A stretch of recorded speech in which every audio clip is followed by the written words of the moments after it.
back to our channel. It is Katisha and Toso of Internationally Blended. Thank you for clicking on this video. We do want to apologize. It's been like 3 Vlogmas days. We missed so many of them, but we do have busy schedules. I am a teacher. Toso is a healthcare worker, so we have a lot going on right now. A lot.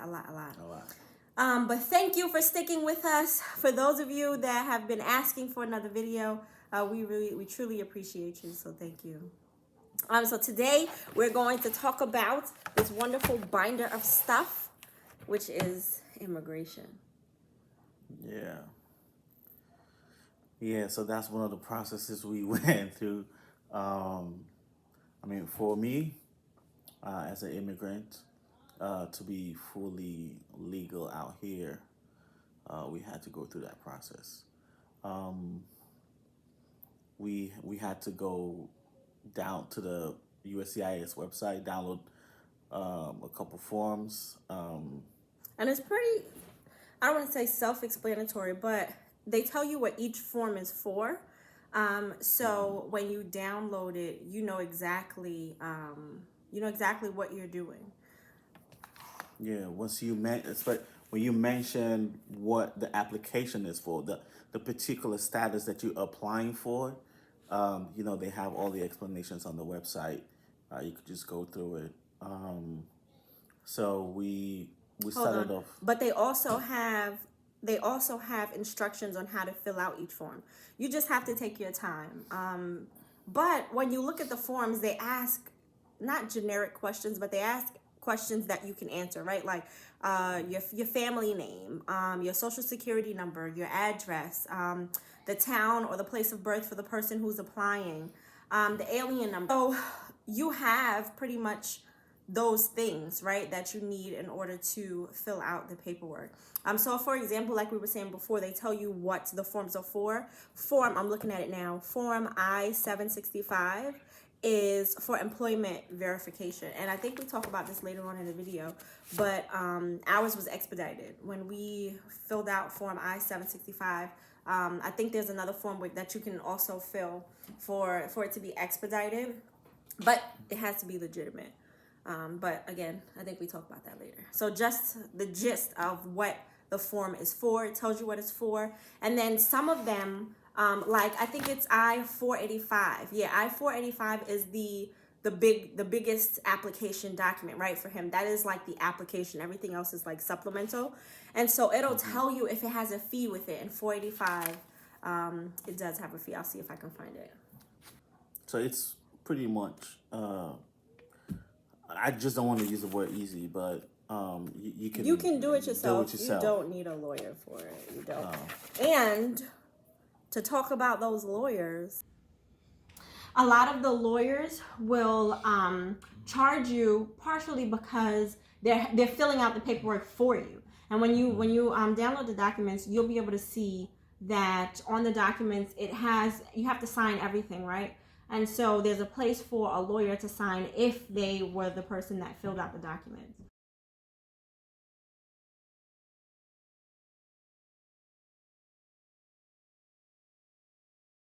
So when I called, I said, listen, I don't need a lawyer to fill out the documents, right? They're self-explanatory: name, address, social security number, all your personal information, right? There's a document that asks for his family history, his last couple of addresses in the last like 5 or 10 years, work history, right?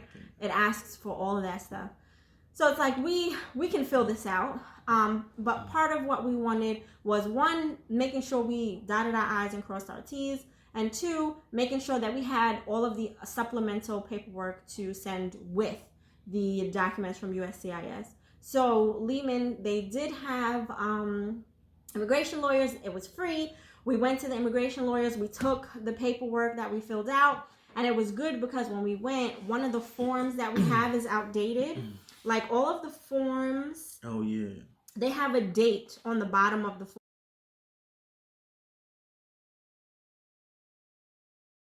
Well, if you look at your form, there's a barcode on the bottom of the form, and underneath the barcode there's a date.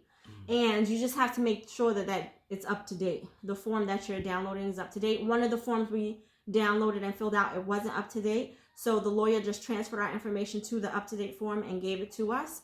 And then he told us different things that we had to submit, right? Driver's license, birth certificate, marriage certificate, a letter of affirmation for your marriage. Our pastor wrote that. Same thing for him, passport photos, copy of birth certificate, copy of his visa, which was overstayed on his visa at the time. But if you're married, if you're married, if you're getting married or whatever, then the overstayed part doesn't hurt you. Pay stubs, right? A bank letter of verification, right? So not just your bank statements, but you have to go into the branch and ask them for a letter of verification, right? They want to see that you have bank accounts together, if you have a car, that you have the loan together, if you're renting or you own, that both of you are on the deed or the lease, like everything, your tax returns. They want to see absolutely everything. And the same thing goes for your sponsor: tax returns, bank statements, a bank letter of verification, etc. Yeah. Whew. Oh, and pictures. If you guys remember in the last video, I included my sonogram picture for Joshua. I was pregnant with Joshua at the time that we sent the paperwork in. So I was able to include that. So they want the pictures as well. Right. Oh, amazing part of it was getting the first response of coming for what they call that? Didn't they send it back? No, they didn't send it back yet. Biometrics. So so when I got that first, because she was pregnant at the time, I was in a hurry to just get a job, something closer home. Oh wait, I'm sorry, babe. Sorry to cut you off. So sorry. In order for you to work, you have to have the work permit, right? I don't remember. That might be the I-90. No, it's not the I-94. Is it?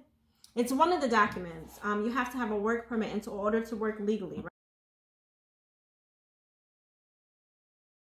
So in order for you to get a work permit, well, you had to apply with the rest of your paperwork. However, you can expedite a work permit as well, right? So you don't have to wait. Like, he didn't have to wait the whole 2 years when it was time to do the interview to get his work permit, right? Once you get your green card, get your work permit.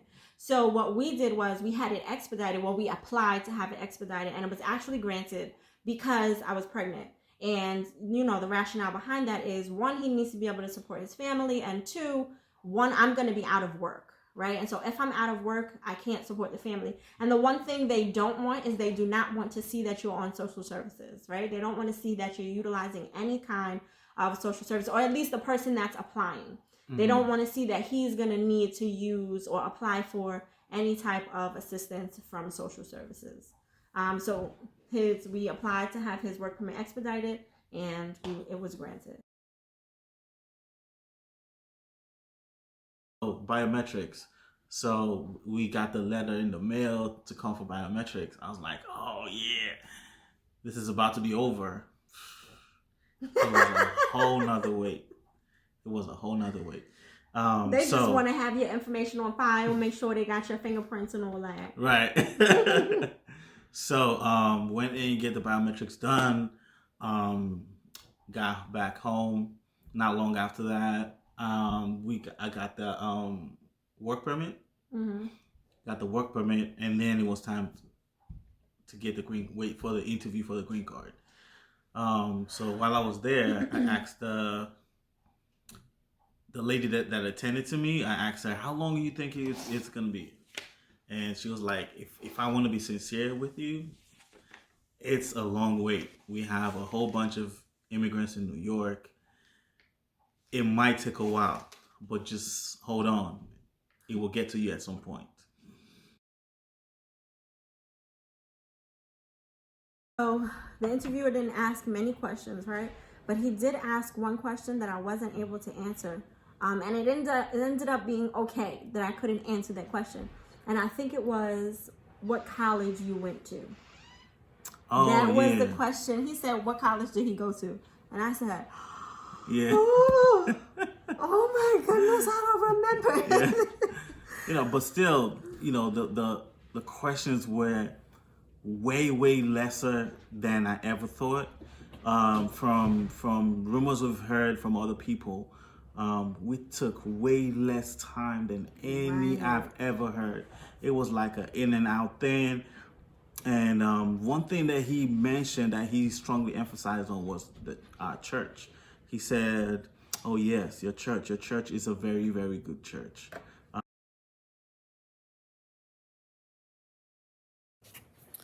So one thing he did do, he kept us hanging. He didn't tell us if we made it or not. He just said, "I'm hungry. I'm going to have my lunch. You will hear from me later." We almost died. Guys, I think he saw that we almost died. I think he saw it. And he had fun doing that. Yes. So, how long did it take again? I think it took 2 weeks. No, but before we left, he told us. Before we left, so he was joking. The interviewer, he did joke, and he said, "Oh, I'm not gonna tell. Oh, I gotta go to lunch. I haven't eaten all day. You guys are here from me." And we almost died. I think he saw our souls leave our bodies, and so he said, "No, I'm just kidding." And mind you, the stack of papers he had was so big, like you would think, well, what did we send? Because I don't know, they did some extra search. They did some extra background check or whatever it is. Whatever that they were doing. It was a whole bunch of paper. It was a lot. So before we left, he said, no, don't worry. I'll approve it before I go eat lunch. And then we were like, ooh, because I remember when we left out, I called my mom and I joked with her and I was like, oh, he got denied. And she was like, stop playing. I said, no, he got approved. So we just had to wait. I don't remember that part, but okay. We had to just wait for his green to come in the mail. And it wasn't a few weeks because that was our anniversary. Yes. December 17th. Oh. So, and we got...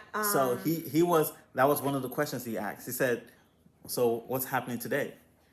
And we were like... We were stuck. We were like... The interview? He said, yes, the interview, you're here. But what else is happening? And then we were like, oh, it's our anniversary. What else is happening today? And we said, and I think it was you. It clicked in your head like, oh, our anniversary. And we're like, oh yeah, it's our anniversary. So, yeah, that was another funny hurdle we had to cross. But the whole thing took maybe 5 minutes. I don't want to. We weren't in there for that long, and it was nice too because when we left, you know, God knew that we needed to relax or whatever. We got a nice luxury Uber to go back to the Rochelle. We had to go. Yeah, we had an Uber. We had Uber luxury to go back. It was a really nice ride, although it was long because of the Manhattan traffic. But it was a good ride back home. It was. Oh my gosh. So we don't have much drama associated to our immigration story. Right? No. It was really straightforward. We applied. They sent the application back because one of the forms were wrong.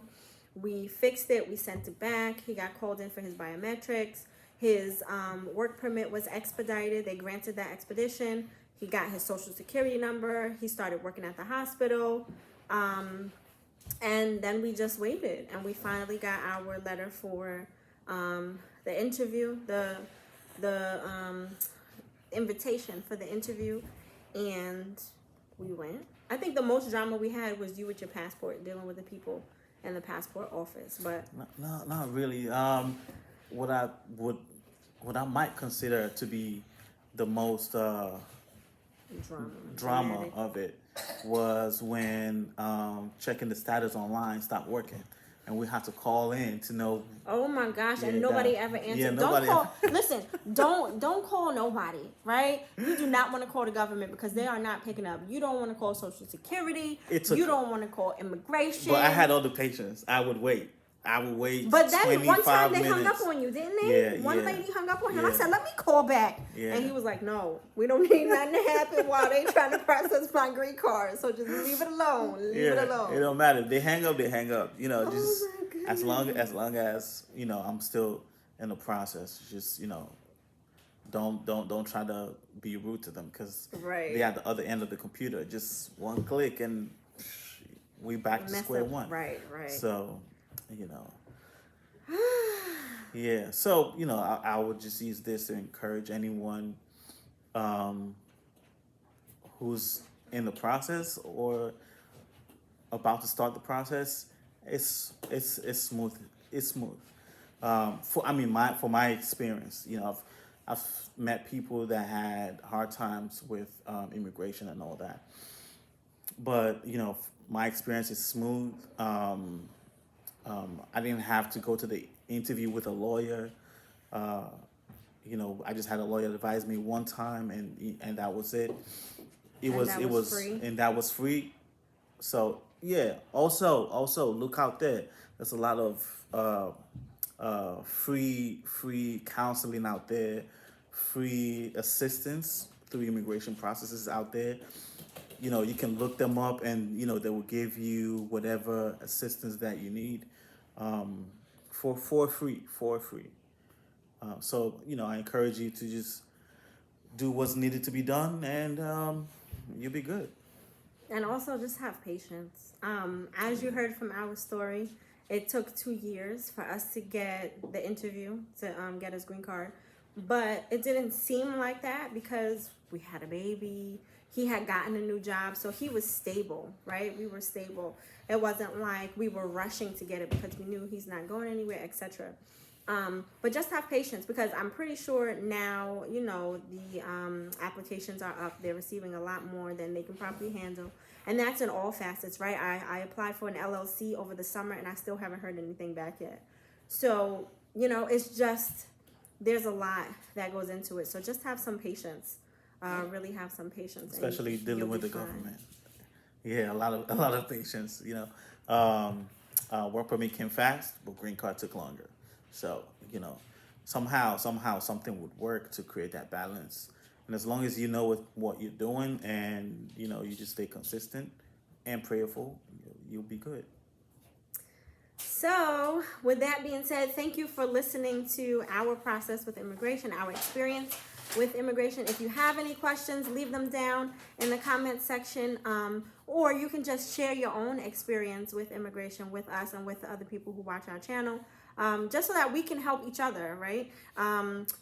Situations and processes like these are handled much better when we have a support system, right? So you have us. You can definitely ask us questions, and we can do as much as we can to give you information about the process. And if you have information, we ask that you share that in the comments below for someone who maybe is watching and has a question but doesn't want to ask it openly. That information can definitely help somebody else. But until next time, guys, thank you so much for coming. Thanks for Joshua says thanks for watching as well. Hey, you want to come say bye? Bye, guys.